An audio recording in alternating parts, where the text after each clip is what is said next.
Hey, folks, welcome back to the table. This is the Summoner's Circle podcast. I am your host, Vince. This is season 2, episode 7. Today, we're opening with one of the weirder, darker, and more misunderstood books in Palladium Fantasy Second Edition. Book 2, Old Ones. And I want to say this right up front. This book is not about monsters. It looks like it is, and it reads like it probably should be. But if you run it that way, you're missing the whole entire point of this book.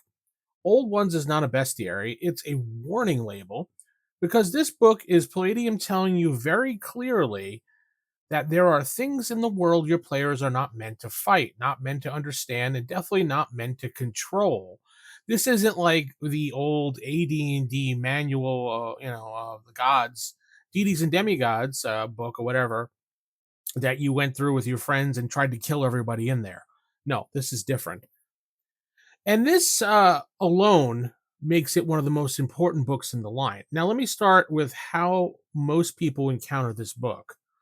They flip through it, they look at the creatures, they see massive stats, strange abilities, and things that feel wildly out of scale for them. And then they close it and say, yeah, I'll probably never use this. You've probably said that yourself many times.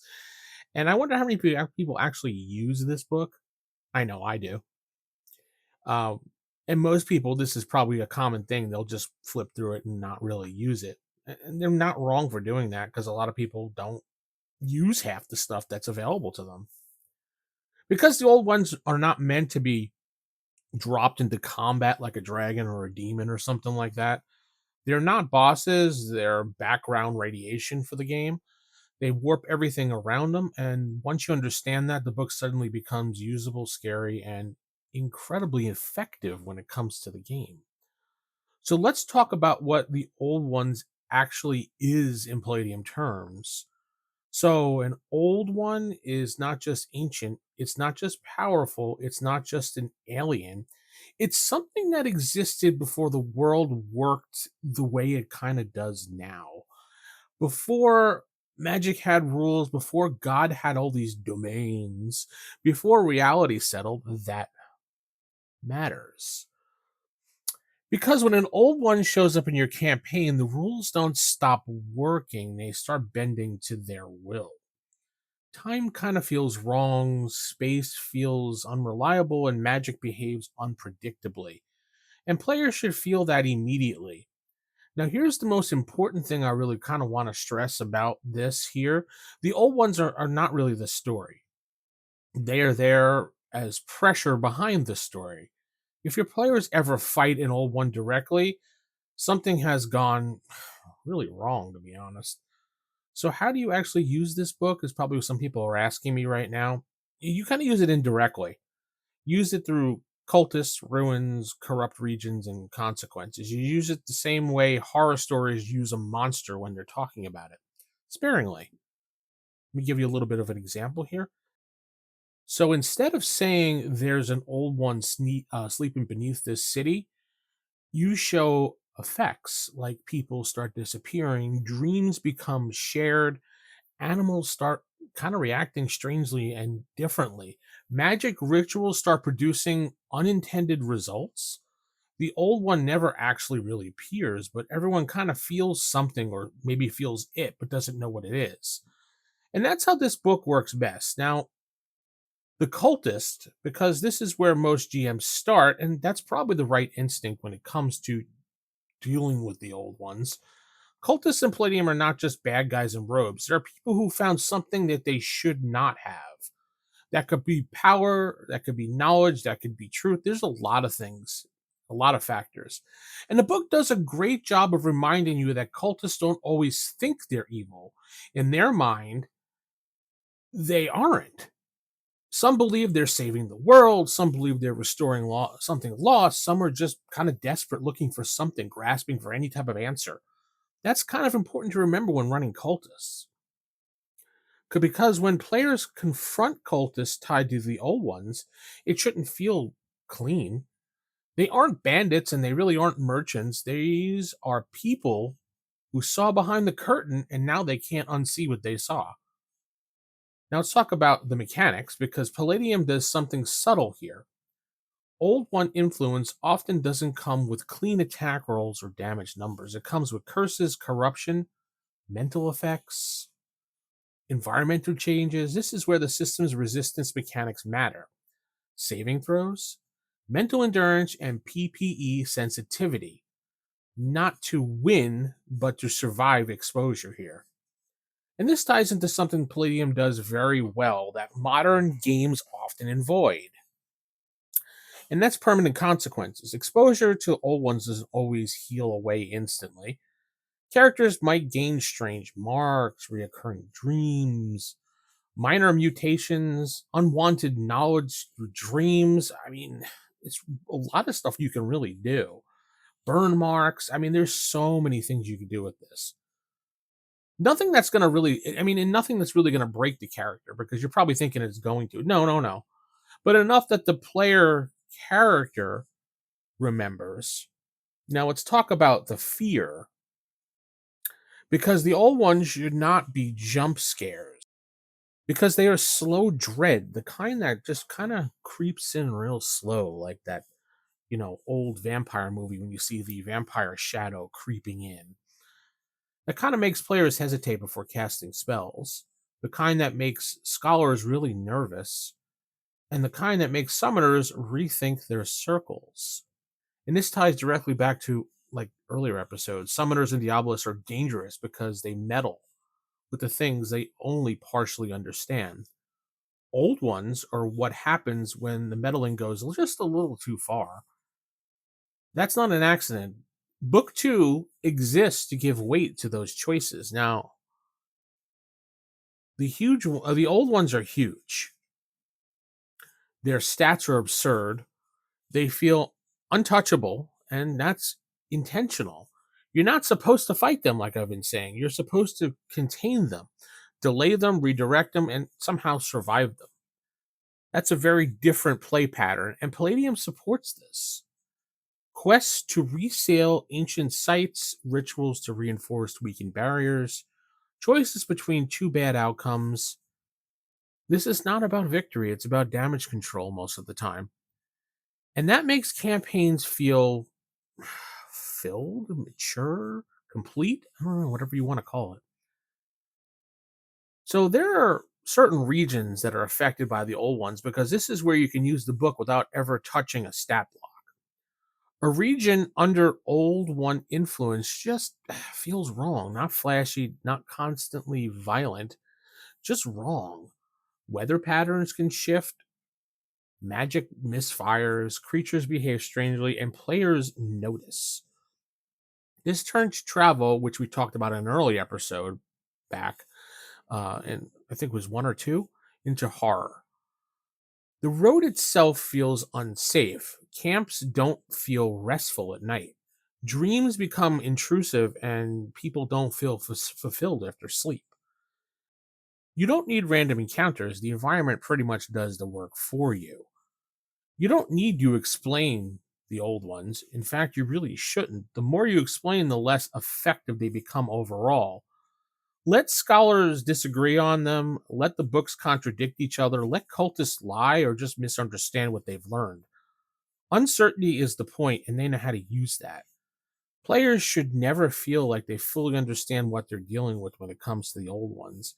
And that's how the horror comes out. Because the old one's story rarely ends cleanly. You don't kill an old one, you don't defeat it, you survive it. You push it back, you seal it away, and you stop something worse from happening. And sometimes you fail. Maybe not completely, but enough the world changes. That's where Palladium campaigns gain history. Now, another example, because this is where it kind of clicks for most people, or it did click for me. I ran a campaign where the old ones never actually appeared, not once. The entire arc was about stopping a cult from a weakening seal. The first session, the not the first, the final session, if I remember correctly, wasn't a boss fight. It was kind of like a ritual under pressure. The cultists weren't powerful; they were just kind of desperate. And when the ritual was disrupted, the old one obviously didn't rise. But the land never fully recovered. The players really didn't cheer, so to speak. They mostly just went, oh boy, that's over. And that's a tone that this book really supports. The old ones give your world a lot of depth.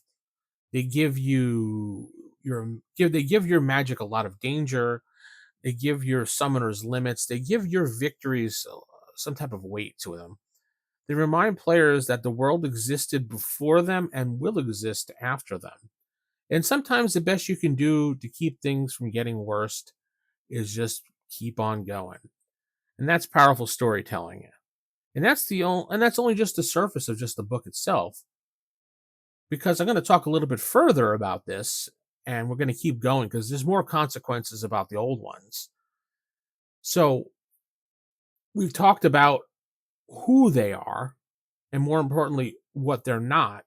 So let's talk about how you actually build around them without crushing your table under hopeless cosmic doom. Because that's the trap. A lot of GMs read book two, old ones, and think the only two options are ignore this or end of the world. And neither one is right. Old ones works best when they operate on a gradient scale. Influence first, consequences second, direct confrontation never, or almost never. Think of an old one activity like a pressure leak instead of a just like a monster encounter. Something is slowly seeping through for you. At first, it's kind of real subtle. Dreams repeat across different characters. Spells feel off again. Animals react badly to certain location. Nothing that screams old one, just enough that the players start comparing notes. That's where it becomes important. You want them to realize, you want them to come to a realization from the table, of the clues, not directly from you as the GM. Once players start saying things like, wait, that happened to you too, you're kind of doing it right. So the cult structure, because this is where most old one adventurers kind of live. Cultists should never feel like a single organization with matching robes and a clean hierarchy, like they're going to a job at the office or something. They're fractured, they're contradictory, they often wrong about what they serve or what they do. One cult might believe the old one is a god that will reward them, another one believes it's forcing a cleansing of the world. Another believes they're holding back by feeding it controlled sacrifices. I it's can all those can be wrong, and that's fine because the old ones really don't care. That gives you a kind of flexibility. Players can wipe out one cult cell and feel like they accomplished something, while a larger problem really remains unsettled for them. That keeps the momentum. That keeps the momentum without resolving the threat. An old one's adventure works best as situations and not really plots. Something is happening, the players step into it, their choices determine how bad it gets. That's pretty much it. You don't need a grand prophecy. You don't need a chosen one. You don't even need an end of a world timer for here. You just kind of need pressure. A seal is weakening, a ritual is being attempted, a corrupted site is expanding. Players aren't there to win, they're there to make sure things don't get worse. That reframes success. Stopping a ritual halfway is a win. Saving a town but losing a forest is also a win. Sealing something imperfectly but buying time is also a win. Palladium supports this kind of success better than most systems because it doesn't assume clean outcomes. Now let's talk about the magic users at the table because old ones should scare them more than anyone else. Wizards, Diabolists, Summoners, Warlocks, these characters live closest to the problem. Their abilities brush up against the same forces that created the old ones. That doesn't mean you punish them, it means you kind of show them their limits. Spells might work, but they just have a little bit weird vibe to them, or they just feel wrong. Circles might hold, but you might feel a strain in the circle, which is weird. Summoning might attract more attention than you intend. This doesn't have to be mechanical every time. Sometimes it's just a narrative feedback. Summoner feels watched while drawing a circle. A Diabolist recognizes a symbol they really shouldn't know or if they've never seen and just instantly knows. A wizard dreams of a spell they've never ever learned or knew about. These moments add weight without taking agency away from players. Let's talk a little bit about corruption because this is one of the most underused tools in the book. Old One corruption doesn't need to turn characters into monsters, it can be small. A faint mark that really never fades, a reoccurring whisper at night, an irrational aversion to certain places, things that a player can roleplay for their character, things that don't break the character but add a little flavor or color to them. And here's the key: do not rush corruption. Let it accumulate really slow.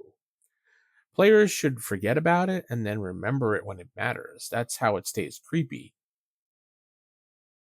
Travel, because old ones make travel worse in very specific ways. Regions touched by the old ones don't have stronger monsters, they have unreliable reality involved with them. Paths shift, landmarks don't line up, distances feel just wrong. A mile could be 3 miles, an hour could be 5 minutes. It's just weird, warped things like that. And this ties back to earlier episodes. The world becomes a threat again.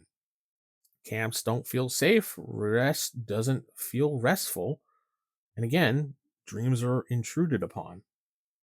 You don't need an encounter every night. The unease really does the work for you. Do not over explain the old ones. And I can't emphasize that enough. I know I've said it before, but I can't emphasize that enough ever. The moment you give them clean motivations, clear goals, or tidy origins, you weak them. You weaken them. Let scholars argue. Let cultists' texts contradict, and let ancient tomes be incomplete or damaged. Players should never be sure if they stop the right thing for the right reason. Endings, endings, endings. Because the old one stories end differently, they don't end with a victory, they end with survival. The seal holds, but barely. The cult is broken, but the damage that the change that they made remains. The region is saved, but changed. That's satisfying in a Palladium way. It gives the world more history when it comes to it, when you're writing it down and fleshing out your world. Players could point to a map and say, this isn't the right place anymore. We were there, but why is it different? It seems odd. And I think that's better than treasure, to be honest. But that's just me from a role playing perspective as a GM. I'd rather have that than massive dumb combats or just finding treasure. That's just, oh, okay, more treasure, yay, boo. Because, you know, that's really just about it. Let's just kind of bring this back in here. The old ones give us setting depth. They explain why magic is feared, why some knowledge is lost, why certain regions are avoided at times. They give weight to the summoners and Diabolists who push the boundaries. They give meaning to restraint, and most importantly, they remind players that not everything exists to be fought. Some things exist to be endured, and that's rare in fantasy games. Palladium leans into that instead of backing away from it. So if you've had book two old ones sitting on your shelf untouched, dust it off, give it a read. I mean, like in depth. Sit there with a cup of coffee or tea or beer or scotch or whatever your whiskey. I'm a whiskey man myself, and read it over. When you're reading it over, think about how you can use it in your campaign. Also, think that or remind yourself that these aren't monsters. They're background pressure. They're going to add mystery and consequence to your game. Because when players realize they're standing on the edge of something vast and uncaring, every decision suddenly matters more for them. And that's where Palladium Fantasy does its best work. So let's kind of stop right here. We'll talk about something next time. I'm not sure what we're going to talk about. Hopefully, you've been enjoying these episodes of me going over certain things for Palladium Fantasy Second Edition. You can head over to railgunsanddragons.com is where our website is, or you can just check out all the stuff that I've been writing on that blog there, as well as catch up on old episodes. All these episodes are available on various podcast platforms and stuff like that, as well as I put them up on YouTube. For those that like to listen to them on YouTube, you can just go to youtube.com/@summonergm. That is the default place for that. I don't expect that to do really well because it's just going to be audio podcast and what do they call audiograms for YouTube, and you can go there and listen. You may like it there as well. Again, I am looking for a co-host for this podcast. While I don't mind doing this solo, I think a discussion podcast is a little bit more interesting, and that's how it started. Unfortunately, I lost my co-host, and I wanted to keep this podcast going because I really enjoy the Palladium systems, and I think doing a podcast that people can listen to while walking or doing dishes or whatever, house chores or whatever the heck they want to do, sitting at work, doing something that is mind numbing. They want to listen to something that might trigger an idea. These podcasts are just to generate ideas for people out there. If it sparks one idea in a person and they walk away saying, huh, okay, then that's what this podcast has done its job. That's really the purpose of any podcast that I've ever done in my life. Not here to make money, not here for fame. I'm just here to help out the GM or the player out there generate ideas. So, with that said, I'm going to head out. Hopefully, you have a great day. Keep original, keep it old school. Oh, and before I go, I'm going to do these once a week. So, don't expect more than once a week for these podcasts. I'm going to try to release it every Wednesday, maybe early in the morning or the afternoon, depending on when it's done. I'm going to try to record them ahead of time, but you can always contact me at askthedm@theevildm.com for my email address for this podcast for now until I get a proper email address. I don't know if I'll get one or not, but whatever. I'm going to head out, keep original, keep it old school. Good night, and God bless everybody.